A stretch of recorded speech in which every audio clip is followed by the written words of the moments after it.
दोस्तों, आज हम बात करने जा रहे हैं एक ऐसे इंसान की जिसने अकेले समंदर के बीचों बीच 438 दिन जिंदा रहकर इतिहास रच दिया। जी हाँ दोस्तों, 1 साल से भी ज्यादा। ऊपर खुला आसमान और चारों तरफ खामोश खौफनाक समंदर। ना कोई किनारा, ना कोई मदद, बस एक टूटी फूटी नाव और हर ओर मंडराती मौत की परछाई। सिर्फ एक दिन के लिए मछली पकड़ने निकला था, लेकिन समंदर ने उसे 438 दिनों तक अपनी कैद में रख लिया। ना खाना था, ना पानी, ना कोई छत और ना कोई इंसान। जीने की उम्मीद शून्य, मरने की गारंटी 100%। उस नाव में 2 लोग थे। 4 महीने के अंदर एक ने दम तोड़ दिया, लेकिन दूसरा, उसने मौत को धक्का दिया और जिंदगी की दहलीज तक लौट आया। दोस्तों, इस व्यक्ति ने किस तरीके से इतना दिन तक खुद को जिंदा रखा, जानकर आप लोगों के रोंगटे खड़े हो जाएंगे। लेकिन हैं स्टार्ट। साल था 2012, तारीख थी 18 नवंबर। मैक्सिको के दक्षिणी तट पर बसे एक छोटे से कस्बे पीजी जापान की सुबह शांत और सामान्य थी। सूरज धीरे धीरे समुद्र की सतह से ऊपर उठ रहा था और समंदर शांत दिखाई दे रहा था। जॉश अल्वारेंगा 36 वर्ष मैक्सिको के इसी कस्बे में अपनी छोटी बेटी के साथ रहता था। वह और उसका साथी एजिकियल कोर्दोबा 22 वर्ष, ये दोनों पेशेवर मछुआरे थे। जॉश को मछली पकड़ने में सालों का अनुभव था, लेकिन एजिकियल उतना माहिर नहीं था। वो हाल ही में इस काम में जॉश के साथ जुड़ा था। इनका काम मछली पकड़ना और उन्हें बाजार में बेचकर मुनाफा कमाना था। पिछले कुछ दिनों से उन्हें मछलियों की अच्छी कीमत मिल रही थी, लेकिन ज्यादा पकड़ नहीं पा रहे थे। इसलिए इस बार उन्होंने तय किया कि वे थोड़ी दूर समुद्र के अंदर तक जाएंगे, जहां बड़े आकार की मछलियां मिलती थीं, जिन्हें अच्छे दामों में बेचा जा सकता था। उनका इरादा सिर्फ एक दिन के लिए जाने का था, लेकिन जैसे ही जॉश यात्रा के लिए तैयार हुआ, एक अनुभवी मछुआरे ने उसे टोका, आज मत जा, समुद्र का मिजाज सही नहीं लग रहा। लेकिन जॉश ने उसकी बात को हल्के में लिया।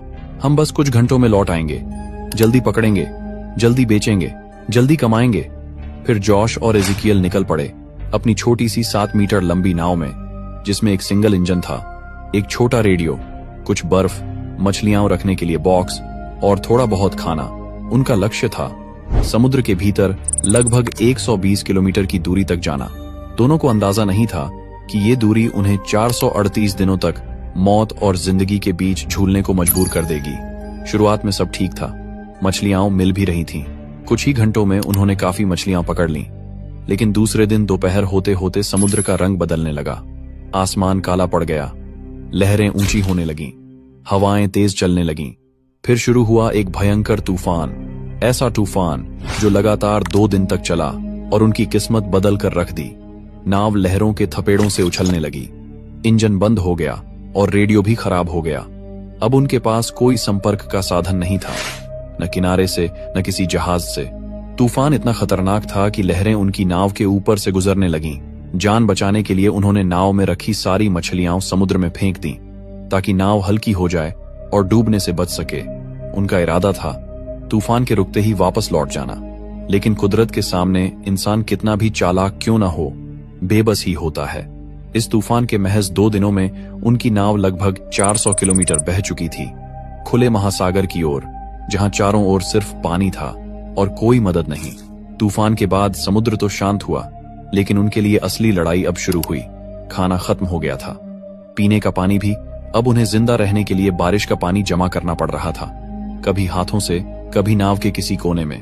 भूख मिटाने के लिए उन्हें समंदर में तैरते पक्षियों को पकड़ना पड़ा, कछुओं को, और कभी कभी मछलियां भी, जिन्हें वो कच्चा खाते थे। जॉश के पास अनुभव था, लेकिन एजिकियल का शरीर धीरे धीरे थकने लगा था। वो बहुत जवान था, लेकिन मानसिक और शारीरिक रूप से इतनी बड़ी लड़ाई के लिए तैयार नहीं था। फिर भी 4 महीनों तक वो जॉश के साथ हर रोज जूझता रहा, भूखा रहा, धूप में जला, तूफानों से लड़ा, उम्मीद में जिंदा रहा। लेकिन 4थे महीने के बाद उसका शरीर हार मान गया। उसे बार बार बीमारियां घेरने लगीं और धीरे धीरे वो बोलना भी बंद करने लगा। जॉश ने हर कोशिश की कि उसका साथी जिंदा रहे, लेकिन इस समुद्र में कोई डॉक्टर नहीं था, कोई दवा नहीं थी और कोई राह भी नहीं।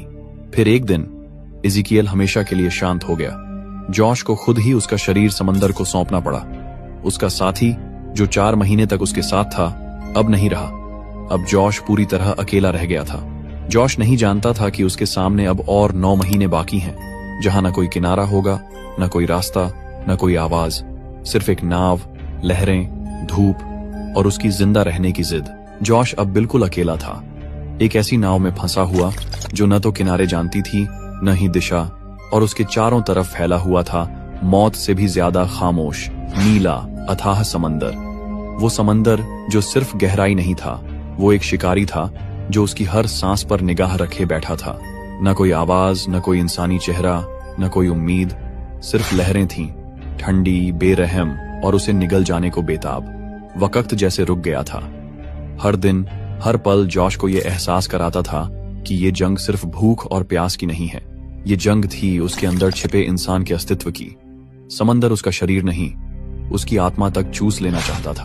हर सुबह वो उठता तो लगता आज शायद आखिरी दिन है, और हर रात वो आसमान को देखकर सोचता क्या ये आखिरी रात है मेरी। लेकिन जब हर उम्मीद टूट रही थी, तब एक चीज उसे हर दिन जिंदा रखी थी, उसकी बेटी की हंसी, उसकी आंखें, उसकी मासूम आवाज। जब जोश की आत्मा थकने लगती थी, तब वो यादें उसे थाम लेती थीं, उसे कहती थीं, तू हार नहीं सकता, तुझे जीना है मेरे लिए। दिन की आग जैसी धूप में उसका बदन जलता था, और रात की हड्डियां जमा देने वाली हवा में उसकी रगें जमने लगती थीं। खाने के नाम पर कुछ नहीं, पीने के लिए सिर्फ बदबूदार पानी, और साथ में एक खामोशी जो पागल कर देने वाली थी। जॉश कभी कभी खुद से बातें करता, खुद को जवाब देता, क्योंकि अब वो भूलने लगा था कि असली आवाज कैसी होती है। 6 महीने बीत चुके थे, और फिर एक दिन दोपहर की तपती धूप में जब जॉश की आंखें सूरज की चमक में जल रही थीं, तब उसे दूर क्षितिज पर एक विशालकाय जहाज दिखाई दिया। उसका दिल धड़कने लगा जैसे उसमें फिर से जान आ गई हो। उसने अपने कपड़े हवा में लहराए, नाव को हिलाया, चीखा, चिल्लाया, जैसे पूरा समंदर उसकी आवाज से गूंजने लगा हो। लेकिन हकीकत उतनी ही बेरहम थी जितना ये समंदर। जहाज ने उसे देखा तक नहीं। उसकी छोटी सी नाव उस नीले सागर के महासंग्राम में एक धब्बे से ज्यादा कुछ नहीं थी। कुछ ही मिनटों में वो जहाज ओझल हो गया, और साथ ही ओझल हो गई जॉश की वो आखिरी उम्मीद। जॉश अब एक टूटा हुआ इंसान था, ऐसा इंसान जो सवाल करता था, क्या मैं अब कभी किसी को देख पाऊंगा? वो आसमान की ओर देखता, पर वहां सिर्फ खामोशी थी, सिर्फ लहरों की बेरहम हंसी और एक अकेली रूह की सिसकियां। 11 महीने बीत चुके थे। अब उसकी नाव लगभग 8000 किलोमीटर दूर अज्ञात महासागर में भटक रही थी। वो समंदर जिसे दुनिया के नक्शों में कोई नाम नहीं मिला, और जॉश जिसका अब चेहरा पहचानने लायक भी नहीं रहा। उसकी आंखें धंस गई थीं, गाल सूख गए थे, होंठ फटे हुए थे, और त्वचा ऐसी जैसे आग में तपी हो। लेकिन जॉश अब इंसान नहीं था, वो अब एक आदत बन गया था, जिंदा रहने की आदत। और फिर आया वो दिन, 30 जनवरी 2014। वो दिन जब किस्मत ने दरवाजा नहीं, एक दरार दी, लेकिन जॉश ने उसी दरार में से जिंदगी खोज निकाली। पानी में कुछ अजीब तैरता नजर आया, सूखे नारियल, और जॉश ने एक झटके में समझ लिया, जमीन पास है। उसके जिस्म में जहां जान बाकी नहीं थी, वहां एक तूफान उठा।